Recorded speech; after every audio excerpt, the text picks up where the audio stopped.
I'm Amy Goodman. Today we open the show differently. Because of time constraints, we'll have the day's top headlines after our first segment, an explosive new story about the private military firm BlackWater. Writing in The Nation magazine, journalist Jeremy Scahill, Democracy Now! Correspondent, has revealed BlackWater is secretly operating in Pakistan under a covert program that includes planning the assassination and kidnapping of Taliban and al-Qaeda suspects. BlackWater is also said to be involved in a previously undisclosed U.S. military drone campaign that has killed scores of people inside Pakistan. BlackWater operatives have been working under a covert program run by the Joint Special Operations Command, the military's top covert operations force. The previously undisclosed JSOC operations would mark the first known confirmation of U.S. military activity inside Pakistan. A military intelligence source said BlackWater operatives are effectively running the drone bombings for both JSOC and the CIA. The CIA drone program is already public knowledge, but the military source says some of the deadliest drone attacks attributed to the CIA were actually carried out by JSOC. The article also reveals BlackWater operatives have taken part in ground operations with Pakistani forces under a subcontract with a local security firm. The operations have included house raids and border interdictions in northwest Pakistan and other areas. BlackWater has also been given responsibility for planning JSOC operations in Uzbekistan. The Nation reports the program's become so secretive that top Obama administration and military officials have likely been unaware of its existence. Independent journalist, Democracy Now! Correspondent Jeremy Scahill broke the story for The Nation magazine. He joins us now in our New York studio for his first television interview since the article's publication last night. Jeremy, welcome to Democracy Now! Lay out what you have learned so far. Well, Amy, just by way of background, we do know that beginning in 2006, the Bush administration struck a deal with the Pakistani government that would allow U.S. Special Operations Forces from the Joint Special Operations Command to enter Pakistan with the understanding that they were, quote, following the target, and the target being Osama bin Laden and his top deputies. As part of that agreement, the Pakistani government insisted that they have the right to, A, deny that the United States had permission to enter the country, and B, be able to condemn U.S. actions in their country as a sort of violation of their sovereignty. But the understanding was struck in 2006. What I understand now from a military intelligence source and another U.S. military source that confirmed what I was initially told by the military intelligence source is that, in fact, there are active covert operations on an ongoing basis that are not just about targeting Osama bin Laden.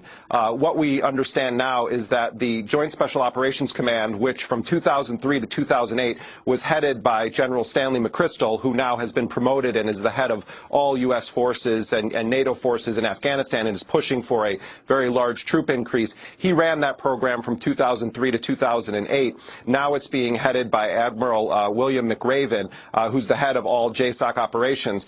So you have, on the one hand, the allegation from these military sources that JSOC has covert bases throughout Pakistan, that they are running a drone bombing campaign that runs parallel to that of the CIA, and that BlackWater forces have been at the center of this operation, according to my sources, since at least 2007. And as part of the work that they're doing for JSOC in Pakistan, I'm told, they are essentially an intelligence cell, if you will, that is planning strikes, gathering intelligence, as well as planning operations inside of Uzbekistan against the Islamic movement of Uzbekistan. My sources said that when they are working, when the BlackWater guys that work for an elite division of the company that has been known as BlackWater Select, that they're not doing the actual killing in these operations, but rather they're doing the planning of these operations. And Amy, what this really is an outgrowth of a trend that we saw very early on in the Bush administration following September 11th, where the Vice President Dick Cheney and Donald Rumsfeld circumvented the military chain of command, went directly into JSOC, and essentially separated JSOC from the military and started using JSOC to commit what my source said were some of the darkest acts. They also set up a parallel agency to the CIA that was called the Strategic Support Branch, the SSB, SSB. The SSB culled information resources from the CIA and the DIA, but for the first time took the realm of covert operations out of the exclusive hands of the CIA and essentially created a parallel clandestine force that would report directly to Rumsfeld and directly to Cheney. And this BlackWater program is an outgrowth of that separating of JSOC from the broader military chain of command. And that's why my sources say that there are senior figures within the military and within the administration right now that may be unaware of it because, as he said, they are not in the circle of love. Not in the circle of love? That's the phrase that was used twice by the military intelligence source that I spoke to. What we're seeing now, and I also talked to Colonel Lawrence Wilkerson, who was the chief of staff to then Secretary of State Colin Powell, and he first of all, when I talked to him about this, said that the program would not surprise him, and that he was very disturbed when he sees execute orders that are coming out saying that that JSOC is essentially above the Special Operations Command, and that the Special Operations Command is essentially in a support role for these JSOC teams. So what I'm told is that this program is so compartmentalized that there are probably very top level people that are unaware of it. And in fact, what my military intelligence source says is that BlackWater personnel that are working as part of this program and have worked as part of this program have been given rolling security clearances above their actual security clearance. And let me break that down a minute. You have guys that can work on these operations that maybe have a very low level of security clearance in terms of the amount of intelligence that they're able to see. What this program allows for is these individuals to be given temporary security clearances to have access to very sensitive intelligence that even members of Congress that oversee intelligence matters don't have access to. And that was one of the things that concerned the individuals that spoke with me for this story.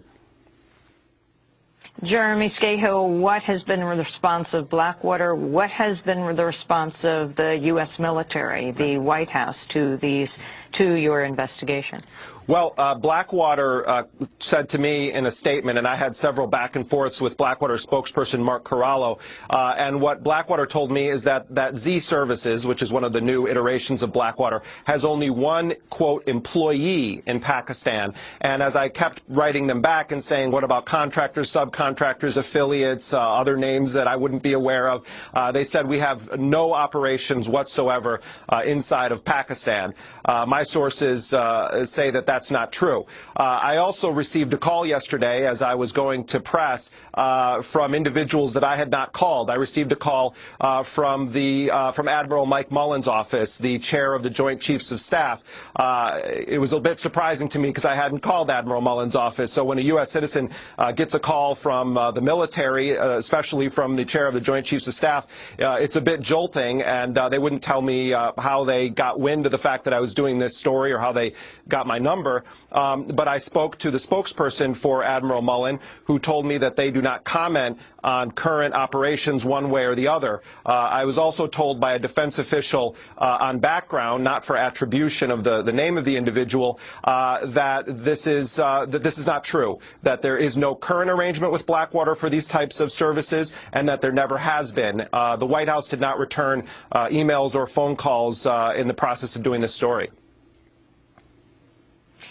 Jeremy, you point out in your article that the U.S. corporate media has largely ignored the fear and mistrust that BlackWater has generated in Pakistan. Earlier this month, the Taliban played on those fears when it denied responsibility for several bombings and, in fact, accused BlackWater of carrying them out. This is Azam Tariq, a spokesman of the Tehreek-e-Taliban.